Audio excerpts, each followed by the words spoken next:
Assalaamu calaykum daawade kulanti wanaagsan kuna soo dhawow barnaamijka tusmaynta wararka qodobada aad ku daawan doontana waxa ay kala yihiin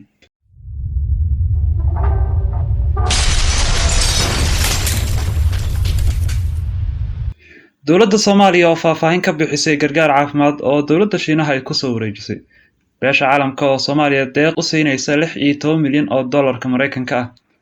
roobab daadad keenay oo Soomaaliya Kenya iyo Rwanda khasaaro baan ka geystay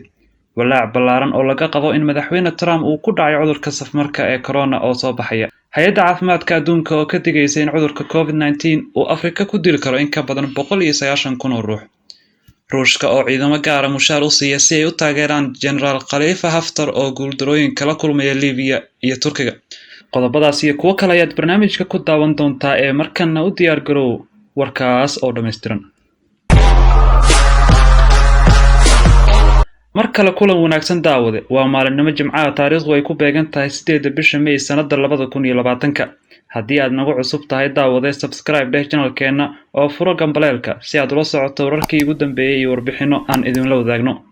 anagu horeeyay ee dowladda Soomaaliya ayaa faahfaahin ka bixisay gargaar caafimaad oo dowladda Shiinaha ay Soomaaliya ku soo wareejisay shixnadii labaad oo agab caafimaad oo ay ku deeqday dowladda Shiinaha ayaa gaaray magaalada Muqdisho deeqdan oo ay gudoontay wasaaradda caafimaadka dowladda federaalka Soomaaliya ayaa waxay ka koobnayd maaskaro goroofyo dareeraha gacmaha lagu nadiifiyo qalabka baarida caafimaadka iyo dharka ilaalinta leh ee loogu talagalay inay ku labistaan xirfadlayaasha caafimaadka kaalmadan oo ah tii labaad ayaa waxa wasaaradda caafimaadka ay uga mahadceliyeen dowladda iyo dadka jamhuuriyadda shacbiga Shiinaha oo dadaal ugu jira sidii looga hortagi lahaa cudurka COVID-19 tani 24 bishii Maarso Soomaaliya ayaa waxay deeqo agab caafimaad oo laba shixnadood ka heshay hay'adda Mayun iyo Alibaba iyadoo sidoo kale deeqdan caafimaad ay noqotay deeqdii labaad oo caynkan oo kale oo ay Soomaaliya hesho tan iyo markii uu bilowday safmareenka dunida kala xirxiray ee markii ugu horeysay Shiinaha ka soo bilowday roobab daadad sababay ayaa Soomaaliya Kenya iyo Rwanda khasaaro baan ka geystay daadadkan ayaa dhashay kadib markii roobab xooggan ay ku dhufteen bariga Afrika iyadoo la sheegay in ka badan 260 ruux ay ku geeriyoodeen daadadkani waddanka Kenya ayaa waddanka uu sida weyn u saameeyay uguna dhuftay khasaaraha ugu badan waxaana ay dowladdu diiwaan gelisay in ka badan 193 ruux waddanka Rwanda ayaa sidoo kale waxa ku geeriyooday 55 ruux halka Soomaaliyana ay daadadku ku dhinteen 16 ruux walaac ballaaran ayaa laga qabaa in madaxweyne Donald Trump uu ku dhacay cudurka safmarka ee corona warbaahinta Mareykanka ayaa tabinaysa inuu jiro walaac laga qabo xaaladda caafimaad ee madaxweyne Donald Trump waxaana jira shaki ballaaran oo laga qabo inuu haleelay xanuunka safmarka ee dunida halkeeyay sida ay warbaahinta tabisay askari ka tirsan ciidamada badda Mareykanka ayaa laga helay xanuunka kadib markii dhowr jeer baaritaan lagu sameeyay wararka ayaa inta ku daray in madaxweyne Donald Trump uu ka carooday maadaama uu ku baraarugay waqti dhow maadaama uu falgal la sameeyay askarigaasi telefishinka CNN oo warbixintan baahiyay ayaa sidoo kale sheegay in ku-xigeenka xogeyaha warfaafinta ee aqalka cad Hogan Gidley uu kiiskaasi askariga la wadaagay saxaafadda walaac la qabo ayaa sii ballaaranaya maadaama madaxweyne Donald Trump uu xiriir la sameeyay askarigaasi ka oo laga yaabo inuu qaadsiiyo xanuunka hayeeshee tijaabo lagu sameeyay madaxweynaha iyo ku-xigeenkiisa ayaa lagu waayay cudurka waxaa si xusid mudan in cudurka uu qaadan karo ilaa 14 maalmood ka hor inta aan la arag astaamihiisa beesha caalamka ayaa Soomaaliya deeq u siinaysa 16 milyan oo dollar beesha caalamka ayaa ka hadashay dhaqaale Soomaaliya loogu yaboohayo oo gaaraya 16 milyan oo dollarka Mareykanka ah lacagtaas oo qaar ka mid ah oo loogu talagalay la dagaalanka xanuunka COVID-19 sida uu sheegay danjiraha Mareykanka ee Soomaaliya u fadhiya Donald Yamamoto isagoo ka hadlayay shir jaraa'id oo uu saxaafadda uga qabtay qadka online-ka ayaa waxa uu tilmaamay in lacagtaasi ay bixinteeda iska kaashan doonaan beesha caalamka sidii Soomaaliya ay awood ugu heli lahayd maareynta xanuunka coronavirus isagoo ku sheegay dowladda Soomaaliya ay kula dagaalanto xanuunka COVID-19 iyo wajiga labaad oo ah in lagu xoojiyo miisaaniyadda dalka maadaama saameyn dhaqaale uu ku yeeshay xanuunka hay'adda caafimaadka adduunka ayaa ka digaysa in cudurka COVID-19 uu Afrika ku dili karo in ka badan 190,000 oo ruux hay'adda caafimaadka adduunka ee magaceeda loo soo gaabiyo WHO ayaa sheegtay in xaaladaha sii kordhaya ee cudurka coronavirus ee qaaradda Afrika ay halisteeda leedahay iyadoo ka digtay in xaaladaha ay sare u sii kici karaan Mitshidiso Moeti oo ah haweeneyda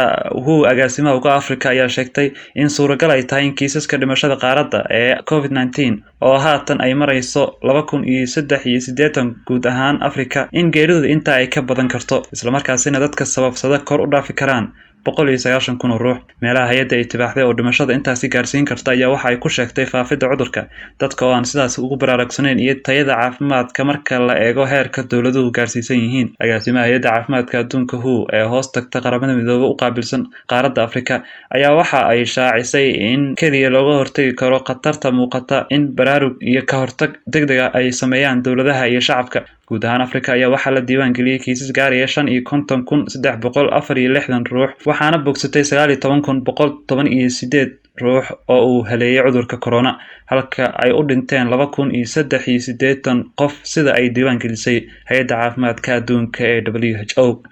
daawada weli waxaad daawanaysaa barnaamijka tusmeynta wararka ee channelka tusmeyn. Haddii aad nagu cusub tahay, subscribe dheh channelkeena oo la soco barnaamijyada iyo wararka aan soo gelino adigoo gambalaalka furanaya. markana Ruushka ayaa ciidamo gaar ah mushaar u siiya si ay u taageeraan General Khalifa Haftar, kaas oo guuldarooyin kala kulmaya Liibiya iyo Turkiga.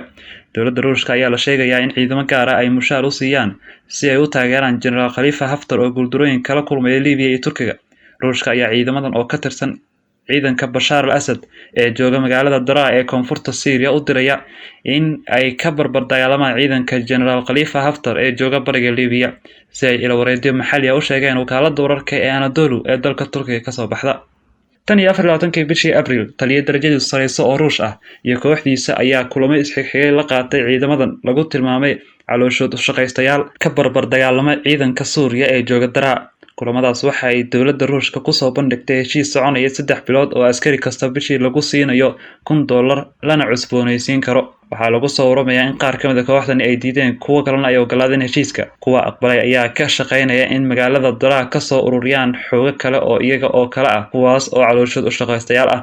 waxaa xoogan mushaar siin doona Ruushka markii lagu tababaro xeryo militari oo ku yaala Syria, iyo sida la soo wariyay waxaana loo diri doonaa waddanka Liibiya,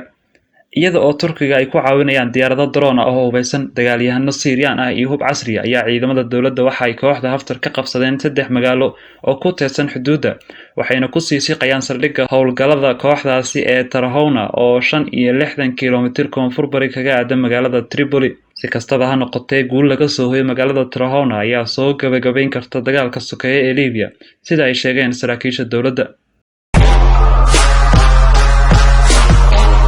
ugu dambeyn, daawadayaal, gabagabada barnaamijka ayaan isla soo gaarnay. La taliyihii hore ee madaxweynaha Mareykanka Donald Trump ayaa laga laalay dacwadihii loo haystay ee ahaa inuu ku lug yeeshay faragelinta Ruushka ee doorashadii 2016. Wasaaradda cadaaladda ee Mareykanka ayaa lagu wadaa inay laasho dacwadaha dambiga ee lagu soo oogay la taliyihii hore ee ammaanka qaranka dalkaas Michael Flynn. Flynn waxa uu ka mid ahaa dad hore ula talin jiray madaxweyne Trump oo la maxkamadeeyay intii uu socday baaritaankii gaarka ah ee lagu sameeyay faragelintii Ruushka ee doorashada. Waxa uu 2017 qiray inuu been FBI-da uga sheegay xiriirkii uu la lahaa safiirka Ruushka u fadhiyay waddanka Mareykanka. Go'aanka wasaaradda cadaaladda ayaa sidoo kale imaanaya xilli ay kiiskaasi dhaleeceeyeen madaxweyne Donald Trump iyo taageerayaashiisa. Flynn oo ah jenaraal howlgaba ayaa waxa uu xilkii uu ka hayay aqalka cad iska dhigay February 2017, toddobaadyo kadib markii xilka madaxtinimada loo dhaariyay madaxweyne Trump. Flynn ayaa waxa uu ka mid ahaa dadkii ugu horreeyay ee madaxweynuhu magacaabay markii madaxweyne Trump uu maalmo kadib xilka u magacaabay kadib guusha doorashada.